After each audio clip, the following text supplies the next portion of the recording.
Hello everybody and welcome back to Senua's Sacrifice.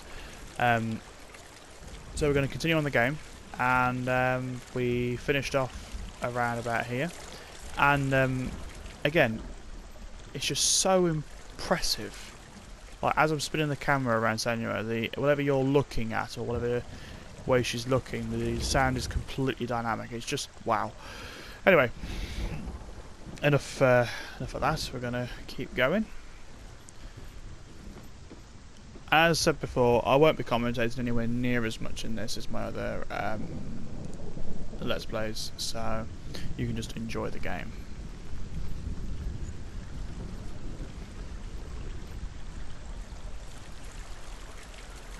Wow.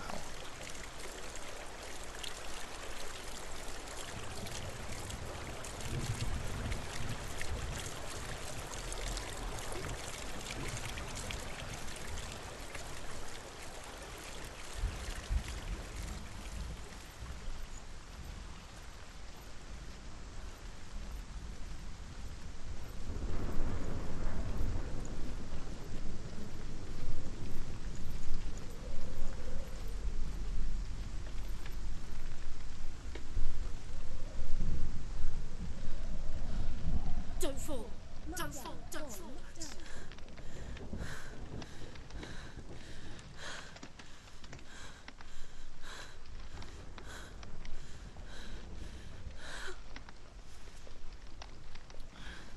Okay, so just so you know what just happened. So basically, as you go over the narrow beams like that one, the camera will sway and try and throw you off. And basically, you want to keep pushing forward. Effectively, just keep the controller forward, and we will not fall off. Again, this is all playing into Senua's ever-degrading psychosis that she's just going to fall off, or she's just going to mess up. So you just got to keep going and she'll be fine. The world of the dead is ruled by the giantess, Hela, daughter of Loki. The gods feared her bloodline, bad on her mother's side and yet much worse on her father's. So, as a child, the All-Father cast her down into Helheim and gave her power over those who die of sickness, age, hardship, and self-slaughter. In all of the 9 worlds, only Hela can resurrect the dead. To Hela, your Dillion was sacrificed, and with her you must bargain. So Druth has told us that Hela is basically the Nordic goddess of the dead, effectively, and the idea is we're going to find Senua's beloved that was sacrificed to her. So that's why we're journeying into Helheim.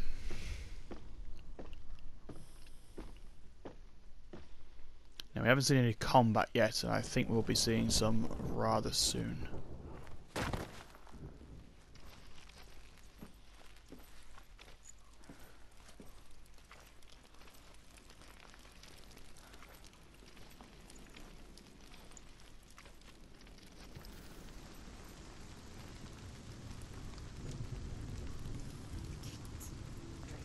Stay back. Look at it. You have to open it. The gate to Helheim divides the living from the dead. Is that the face of Hela herself? The half-rotten goddess that rules over Helheim. Whatever horrors lie behind that door, she must find him. Shh. Someone's here.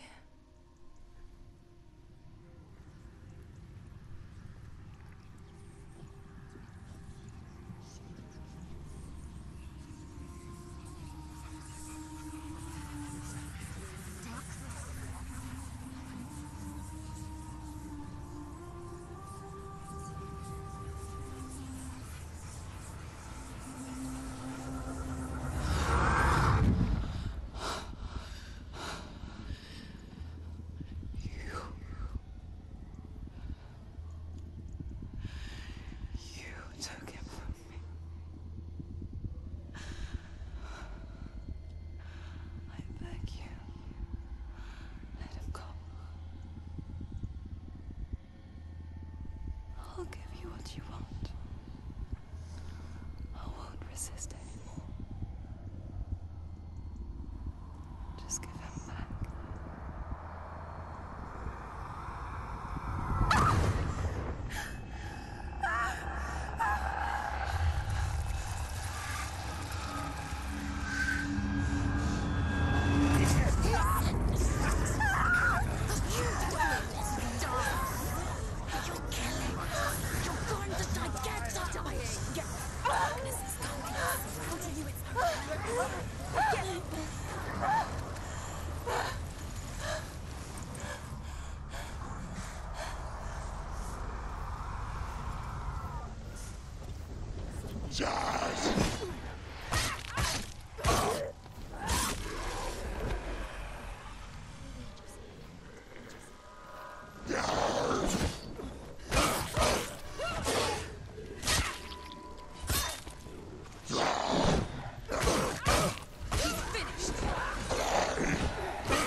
Behind you!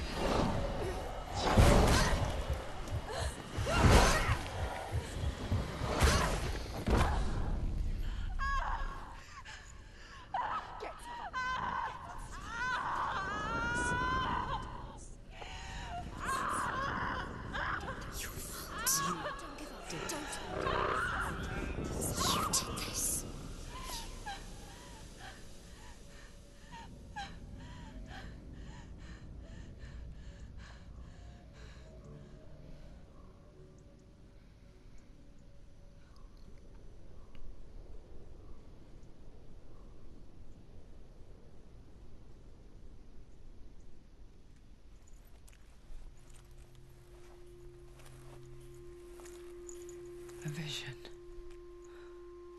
of what's to come. Poor Senua. The darkness does not bargain. It does not reason. It is rot. And now it has taken hold. It will spread towards her head, the seat of the soul, until there is nothing left of her.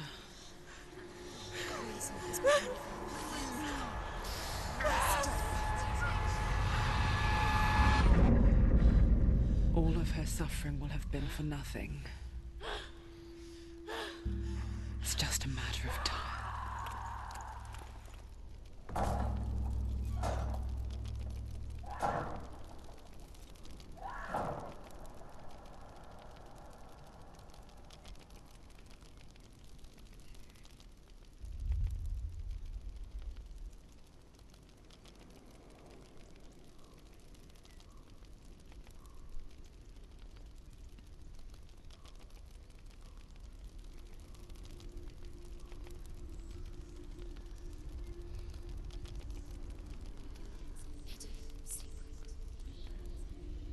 The hardest battles are fought in the mind.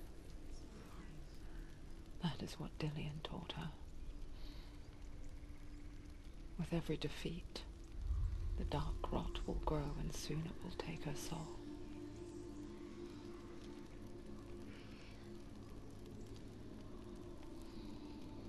But for now, at least, she still has control of her mind. And she will fulfill her vow. Whatever the cost.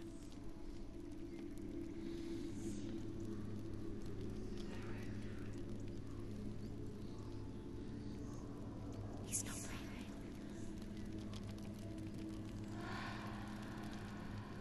Listen to me, Senua. The goddess Hela lies behind the gate to Helheim. To open the gate, you must first face the gods that guard it. The god of fire, Surt, and the god of illusion, Valravan. Spill their blood to open the gate to Helheim and enter the land of the dead. To Dillian. To his soul. won't open. How will she get through? Why won't it open? Why can't she open it? She needs to challenge the gods. She has to fight 2 gods first. 2 gods? 2 gates. Which will she choose first? One of them will kill her, I know. She's going to die. The Northmen say that in the beginning there was nothing but darkness. Bitter cold to the north, fiery hot to the south. They say the cold formed ice, which melted from the sparks from the south. The power of the darkness gave life to the dripping ice, and the first giant was born, and was named Ymir. The ice continued to drip, and the power of the void gave life to it, and it became a cow, whose milk fed the giant. That's right, a cow. But you weren't expecting that.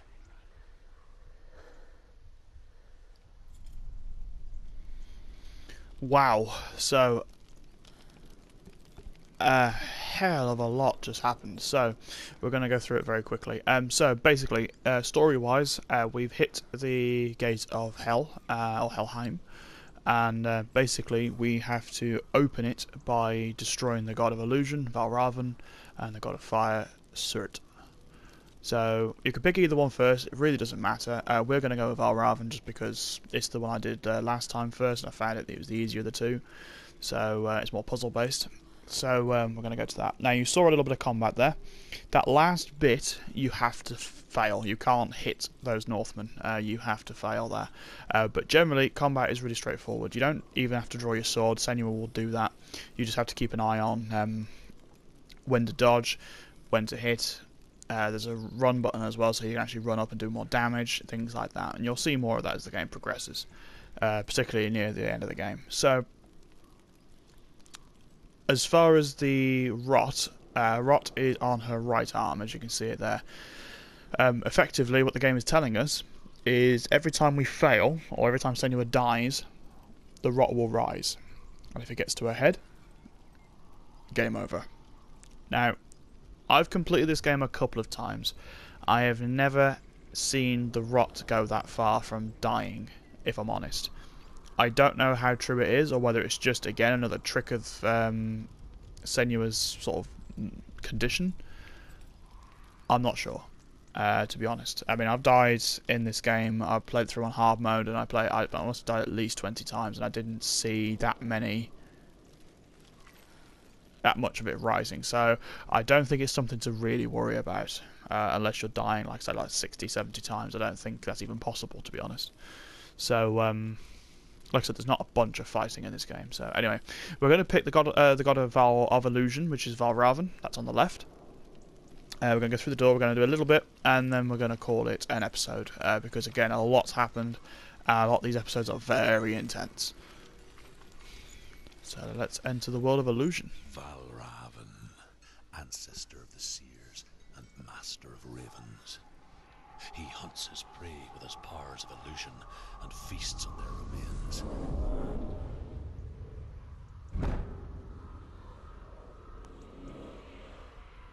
Follow the path to Valravan and defeat him in battle to earn his mark.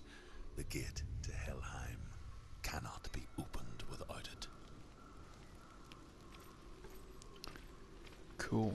So, enter the world of illusion. As if Senua's poor mind wasn't damaged enough, we're about to start seeing a lot of crazy stuff.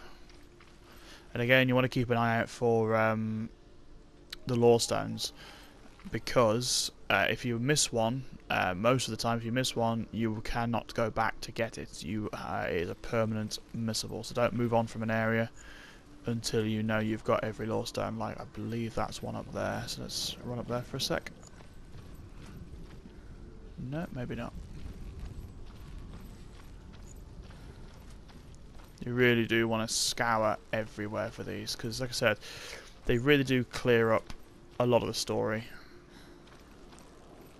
and they clear up a lot of actually what's happening to Senua and why.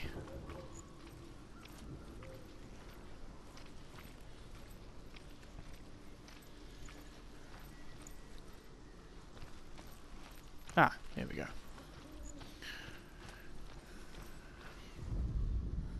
Ymir was a frost giant.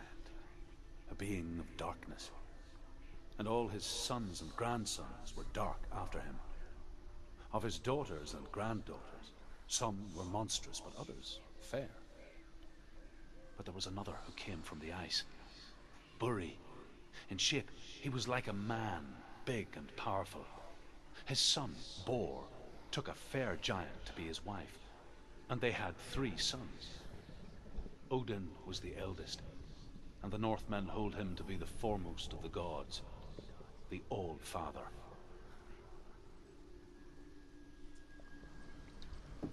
Okay, so we just learned a little bit more about some Norse mythology there. And again, if you know more about any Nordic lore or anything along those lines, please do share.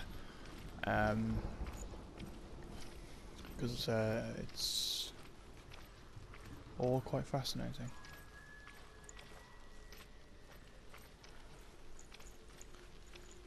Cool, so we're going to just progress.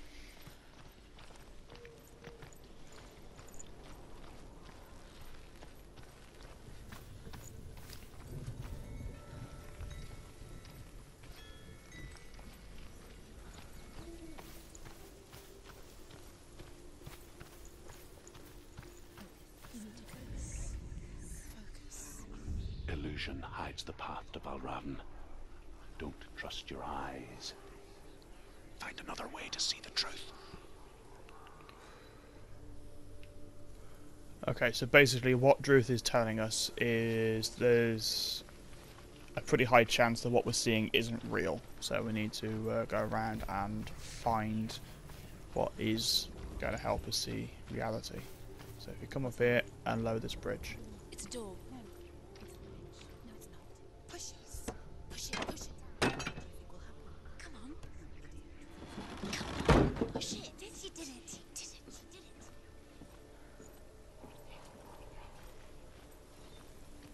And these like archways will help you see the truth. So if you just look through and then walk through. Look. Something's different. Can you see? It's funny. We all want to see behind the veil, don't we? But once we do, we mostly just close our eyes again and pretend what we saw was never really there. Okay, so I think this is a really key point to stop. So in the next episode we're actually going to complete Valravn's chamber and hopefully defeat Valravn himself. Again, not every episode's going to be a massive cutscenes. It's just a case of at the start of this game I had to explain quite a lot, because obviously quite a lot is happening. So that's why there is a lot of cutscenes, but obviously it does calm down throughout the game. So we're going to call it here. Again, I really do hope you're enjoying Hellblade. Like I said before, it is deep, and but it is immensely rewarding. So do try and stick with it. It's a fantastic game, and I hope to see you in the next episode. Again, if you've enjoyed this episode, please do subscribe, like, anything you want to do to support the channel. Fantastic. Until next time, guys, have a fantastic day, and I will see you all later.